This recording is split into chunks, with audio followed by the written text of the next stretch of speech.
Man, I'm tired tonight, y'all. Man, I'm tired. I don't know why I'm so tired. Just damn. Maybe from all the work. I've done a lot of work lately, so I'm a little bit tired. So I think that's probably why. It's just been that time of the year. So let's see. I worked kind of from home on Saturday, but we were kind of occupied with the weather, so I did a lot of stuff from home, weather-wise on Saturday because I thought we might see some weather in the area, and we did. Hey, what's up there, LM? So after that, I did work for at least a good part of the day on Sunday here at the TV station, and then I came in early yesterday and worked. I had to be in early today for a meet and greet at a Hola, Toby, Hola. So I'm just tired. Um, so I'm just kind of just tonight. Um, I know that Weatherman Cam was tired too. But that guy, he did a lot of driving on Sunday, and he did a lot of driving yesterday. But the good news is, well, I can't declare severe weather season over because it's not. But the weather pattern, at least for right now, doesn't look favorable for anything significant as far as like high end severe weather events here, anytime soon. One thing that has happened more and more lately. Somebody's asking me, why do tornadoes seem to be getting worse and more of? My sister asked me the same thing. So Carol asked this here. Here's the question. Why do tornadoes seem to be getting worse and more of them? So my sister asked me the same thing the other day. And of course, the obvious answer would be climate change, right? Well, no, that's actually not true. I was actually going to talk about this a little bit tonight. I'm going to try to do a little bit of a research over the next couple of months, try to figure out what's going on here. So we're not. So, tornadoes are not getting more frequent and worse. We've always had tornadoes across the country, and we've always seen a high frequency of them in the spring months. Usually starting usually late February, you kind of start seeing it show up a little bit along the Gulf Coast. Actually, Gulf Coast can actually see tornadoes year round, but I'm talking about just in general and historically speaking. Late February, you start seeing it in the southeastern part of the country. And then you go March, it increases. April, it increases, and it peaks in May, and it begins to go down in June. Then you get into the summer months, and you don't see as much unless you got tropical systems. The reason why this is going to be 100% accurate here, without any research, the reason why tornadoes have become more frequent, or it seems as though, is because of this right here, the foam. Everybody is a storm chaser these days. So used to, back before, I think really before Reed Timmer really got, I really credit Reed Timmer with the one who really, really pushed and got storm chasing going. He was starred in a TV show called Storm Chasers. It was a great TV show on, I think it was on Discovery. For whatever reason, they didn't renew it. I don't know why. It was a fantastic show. I mean, it was high definition, and it was everything about it was put together great. It was a great. You didn't have to be even a weather nerd to like it. It was a great show. So Reed kind of is the one that kind of got it started, because then you saw Reed going into places like Mississippi and Alabama, and getting into chasing places that the storm chasers never chased before. Up until that point, storm chasers just chased in the plains, Tornado Alley. I'm talking about Texas, Oklahoma, Kansas, Nebraska. That's it. Maybe Iowa, maybe part of Missouri, but nobody ever ventured into the southeastern part of the country because there's too many trees there. Well, Reed changed all of that. Now storm chasers, they go all over. They go where the storms are. You don't see as many storm chasers in the Carolinas, but you do see quite a few storm chasers now in places like Mississippi and Alabama and Tennessee and Arkansas and Louisiana. Now growing up in Mississippi, we didn't have storm chasers. You had storm spotters, but for anybody to ever see a tornado with a video camera was very, very rare. I can remember as a kid just watching it. If you go to the library and see a book of a tornado, it was freaky. It was scary. It was very rare to see that. But now, since there's so many people who they storm chase all over. They got social media, they post, you just see more of it. It's always been there, but you just see more of it now because of technology. And you're right, Corey. People are getting more aware. Technology is better. Not only technology is better in terms of being able to social media and cell phones and videos and that kind of stuff. And everybody has a phone now and can video that stuff. Used to, you didn't. I mean, it used to you would just only way you were going to see it is if you had a picture or a camera, and you had to go get it, developed, and then you kept it at home. But now you put it on social media as soon as it happens. It's instant. There is no getting pictures developed anymore. Not only that, we got better technology now to detect tornadoes and detect weather patterns that can spawn these things. And even with the budget cuts this year, our models are still doing incredibly well. I don't really, at first I kind of thought they might be off a little bit, but no, they're actually not. The computer models did a fantastic job at forecasting 2 weeks ago, forecasting this severe weather event that we just had. So weather technology is great. We have a lot of good information from social media and from more spotters, more chasers. It's just, again, it's technology driven. So, I really don't take much of a stance on climate change and climate things and global warming impacting things and whatnot. I mean, I have to notice it because I do notice that, we do see temperatures, spiking across the world, and the oceans do seem to be, warmer now. And it does seem as though we get more a frequency of more intense hurricanes now than we used to. And it does seem like we have a lot of extreme weather, but we've always had extreme weather. We've always had intense hurricanes. We've always had tornadoes. It's always been about, but technology now is such that allows us to better detect it, better show it off, and better forecast it. With that said, I will say something that I've noticed here with Tornado Alley and tornadoes and that kind of stuff. And it's probably not going to be like this every year. They're going to be outliers. Like last year was pretty active tornado wise into the middle and latter part, kind of a more of a traditional kind of tornado type season. And the hot spot seemed to be Oklahoma last year. This year, the hot spot, and it does it. It goes from it shifts from year to year, where the hot spot is. And this year, the hot spot has been like Kentucky, Tennessee, Arkansas, Missouri. Those places have been the hot spots for that stuff. Illinois, Indiana, Ohio. That's where it's been. Some years it's Mississippi and Alabama. Texas is such a big state. It's hard to lump Texas into any of that because, some years, Southeast Texas will get, there's fair share of severe weather. And then you'll see like last year, West Texas and the Texas and Eastern New Mexico saw a lot of it. So it just kind of varies from year to year where, the hot spot is. But what I noticed is this is when I first got here in 2008, I got here I started on June the 8th, and we had severe weather, seems like every afternoon. I mean, the first day I was here, first day on air, we had tornado warnings.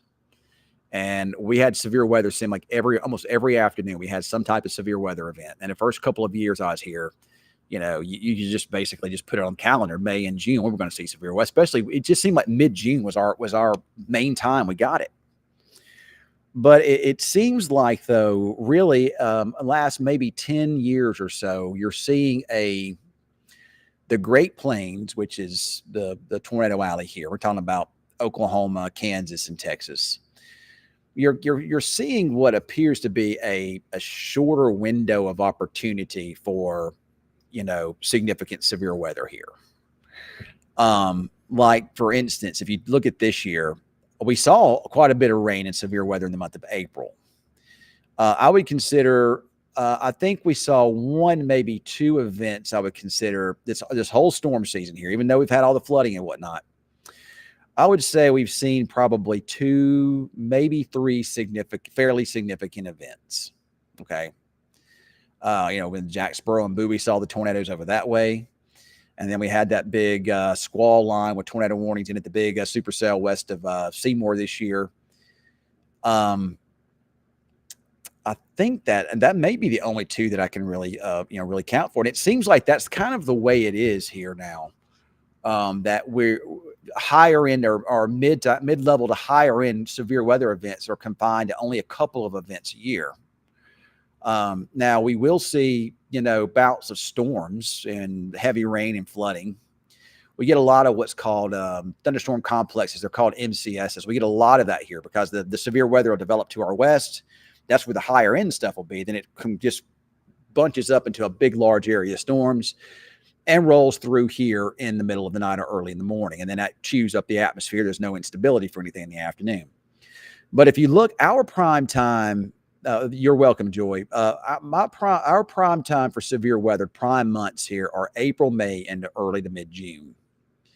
But it just seems like as of late, again, it's basically kind of condensed to about a 4 to 6 week window in there where we have a chance for, decent severe weather.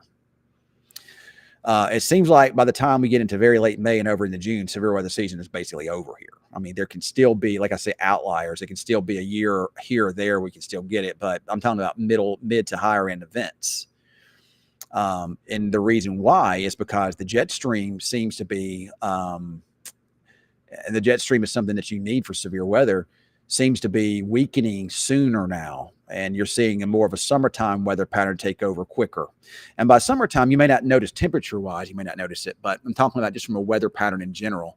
During the summer months, the jet stream, lifts up to the north and goes into Canada and the western part of the United States, northern United States, and it gets real weak here, and we see a lot of ridging and whatnot. And it seems like we see, matter of fact, if I look at long range models now, that's what it kind of looks like here: weak upper level flow and some ridging tries to get in there, and you don't see any signs of any higher end events anytime soon. Matter of fact, we may be done with that for the year, but we're kind of getting into a pattern now where it looks like we'll see these complexes of storms roll around. And they'll be heavy rain, wind producers, smaller hail producers. They're less intense. They're not as high impact of events like you see when you see the supercells and the tornadoes and that kind of stuff. I'm not saying we won't see any more of that this year, but the chances for it don't look all that good as of right now. So it seems like, I mean, even tonight as a good example, there have been tornadoes tonight in Alabama and in Tennessee. And there's been, there's active tornado warnings over there right now. And I'm telling you, growing up in Mississippi, matter of fact, I'm looking, there are a whole plethora of tornado warnings right now, north of Atlanta and just east of Huntsville, Alabama. There are a whole plethora of tornado warnings over there right now. Growing up in Mississippi, you got to May, our severe weather season was done. We didn't see tornadoes. Once you got to May, that was it. Once you got past April, late April was done. It was done. It was over. But I mean, they had tornado outbreaks there 2 years ago in June, and they're having them there tonight in May. I mean, it's not unheard of. It can happen. It certainly does, but it doesn't. It seems like it happens more and more lately. It's like that system just didn't come through here at the right time. Nothing ever lines up. It all lines up east of us, or it all lines up west of us, but it never lines up right here. I'm not complaining about that. I'm just saying, I'm trying to answer, has Tornado Alley shifted? Tornado Alley has not shifted. It was still the same place. But Jordan Caruth, is Jordan Caruth all right? Is there's somebody here having some issues? But you do see a longer tornado season to the east. That window of opportunity is there basically from late winter all the way through May and sometimes even into June. Whereas here, our window of opportunity now is kind of combined to a few weeks in April and a few weeks in May, or that's just what it seems. So I would like to look at the data here and kind of figure out, if that is indeed correct. And if that is correct, I think a lot of it has to do with the polar vortex. The polar vortex is something you think about in the winter months, but it's actually, year round. Usually, though, it sits up there in the polar regions because, I mean, especially once you get to this time of the year. But the polar vortex has gotten so weak that it's been dislodged and it doesn't stay up on the poles as long. That's why we see these big cold outbreaks, but you don't usually see a lot of them. You see a couple big ones, and that's about it in the winter. And I think a lot of it's because the polar vortex is just weaker. and that could be a reason too. I think that has something to do with the weakening of the jet stream and the earlier parts of the summer now. And see a lot of this blocking stuff that takes place over in the Atlantic Ocean. It kind of blocks up the patterns, and it just doesn't look like what it used to be. Now, is that climate change or whatnot? I mean, I don't know. The world does. Climates do change. The world does change. It's the way Earth is. So it's possible that there's something to that. But the data is just real small to really be able to accurately say if that's the truth or not. But anyway, to answer your question again, it's getting worse because of technology. It's not even getting worse because of anything else. It's just getting worse because of technology. And whenever these tornadoes happen in the east, the way they're happening, they impact populated areas. There's more populated areas there than here. Here we got populated areas, but they're kind of scattered. Over there's a bunch of them. And when they hit, they're just hitting towns and hitting, leveling these towns. And, something else too, that I noticed, that some of these parameters that we have here that make it so volatile, because we got all this storm energy and all the wind shear that can come together at the same time to produce these big tornadoes here. You're seeing it come together more over there lately too. And that's something too to look at. So, and that might be also a little bit of something that's causing them to appear to be worse too. So I don't know. It's a lot of thoughts that run through my head, but I don't really have all the answers to that right now. So, but anyway, I am tired, guys. I am glad. 12th anniversary of the May 20th, 2013 and 17. Yeah, I mean, May 20th has always been a pretty active period. It seems like May 15th or about May 30th is your active period here. When we do get, there some years it is, a lot of years it's not. I think last year we had a pretty high end event around the 27th, maybe. But, before that, I couldn't even tell you the last time we had, outside of 2013 or so. I can't even tell you how long it's been since we had active severe weather here in late May. So 2 years ago, we did have some in June, but it was that's kind of become more the exception than the rule. But we'll see what happens. Right now, the overall weather patterns do not appear to be very favorable for anything high end, at least. That's the way it looks now. Of course, things can change, but that's the way it looks. I'm tired too, Darren. I'm about to jump off of here and get dressed for the newscast, and I'm going to